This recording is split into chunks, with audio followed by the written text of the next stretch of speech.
Good evening, ladies and gentlemen. My name is Clay, and I am the Bucks believer. The offseason signing of Bryn Forbes was one that I immediately liked because of his reputation as one of the best movement three-point shooters in the entire NBA. However, I don't think that I ever could have guessed just how impactful Bryn Forbes would be for Milwaukee this past season. In today's video, I'm going to be discussing what Bryn did for the Bucks in the 2020-2021 year where they went on their championship run, and then I'm going to discuss what could potentially come next for the Michigan State product.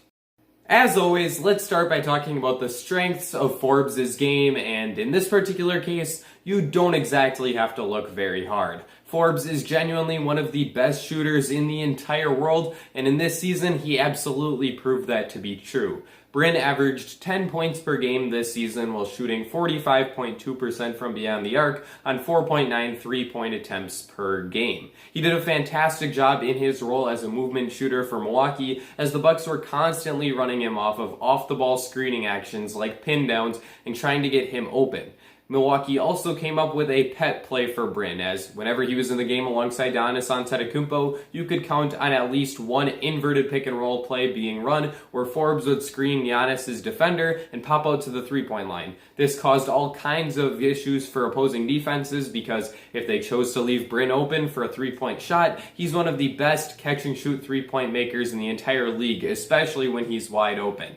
If you choose to leave Giannis open, well, that's usually going to result in a dunk. So clearly that play presented all kinds of difficulties for defenses, and Forbes did a great job of making anyone pay if they were to leave him open. Bryn also had a very nice season as a scorer inside the arc, as he shot a career-high 51.1% on two-point field goals. A lot of these came on shot fakes where he would attack a closeout, take a dribble or two inside the arc, and rise up for a mid-range jump shot. He established a really solid bank shot from the elbow this season, and also really improved his floater. So he's genuinely become someone who can score both in the mid-range and from the three-point line. He's never going to become a three-level scorer because he's such a small guy. He's not really going to become a high-level finisher in the paint, but the mid-range jumper gives him another option when it comes to his offense, and that overall shooting, both from the mid-range and of course from beyond the arc, is what makes Forbes such a useful player. Bryn's shooting abilities were utilized to their max in the Bucks' first-round series against the Miami Heat, in which Forbes averaged 15 points per game on a tremendous 72.6 true shooting percentage. This would have been very useful for the Bucks in the rest of their playoff run, but unfortunately, Bryn wasn't able to bring that same spark off the bench because he was played out of playoff series against each of the Bucks' next three playoff foes. The Brooklyn Nets, Atlanta Hawks, and Phoenix Suns all had methods in which they could take advantage of Forbes' shortcomings as a defender. He does a nice job of being in the right position and works very hard to keep his guy in front of him, but Bryn just isn't blessed with the athleticism and quickness that's required to keep the best perimeter ball handlers in the NBA in front of him, and he's also very undersized, so he's really easy to take advantage of when he's switched onto a larger player who can just post him up. Even if he's guarding someone like a James Harden, Harden is still able to take advantage of Forbes because of his size and strength advantage. This was very clear in the playoffs for the Bucks, and sometimes with players like Bryn, you're still able to play them because they're capable of making some big plays defensively.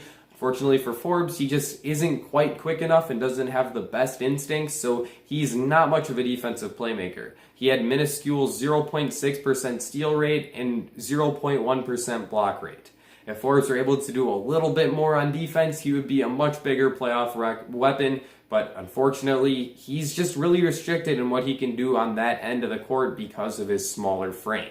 Forbes also isn't great as a playmaker. Almost all of his shots are engineered by his teammates, which isn't necessarily as a bad thing, but it's not like he's a shot creator, and he's also not a very good passer. This past season, he had just a 4.5% assist rate, which is genuinely one of the lowest numbers I've ever seen from a perimeter player. Forbes is great at what he does, but his weaknesses make it so that he's not really someone that has a high level of value in a playoff series. Even with that being said, Forbes was a massive success for the Bucks this past season. On a minimum contract, he brought reliable scoring to the floor for Milwaukee throughout the season. Unfortunately, as I've already harped on in this video, that didn't carry over to the playoffs, but nonetheless, Forbes was a fantastic signing for Bucks GM John Horst. I'm going to give Bryn Forbes a B for his stellar play off the bench on a minimum contract this season.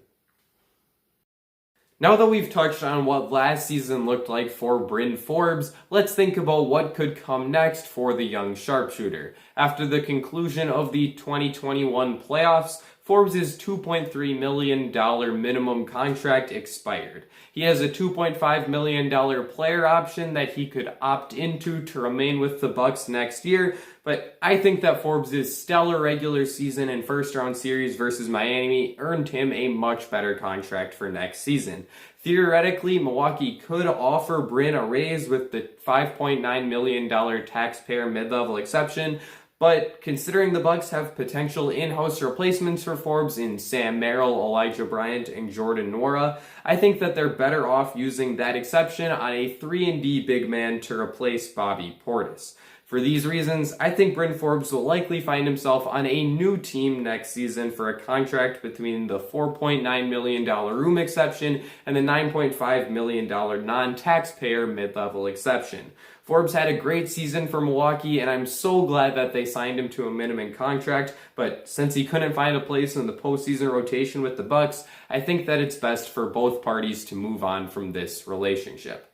Thank you for watching today's video. I'm going to be continuing to crank out these season review videos talking about each player who was on the Bucks last season, so be sure to subscribe for that content, especially if you are a fellow Bucks believer. Also, leave a like and let me know in the comment section down below how you would grade this season for Bryn Forbes. I think that I've covered everything that I wanted to cover, so that's going to be it for me. Ladies and gentlemen, I will see you all again very soon.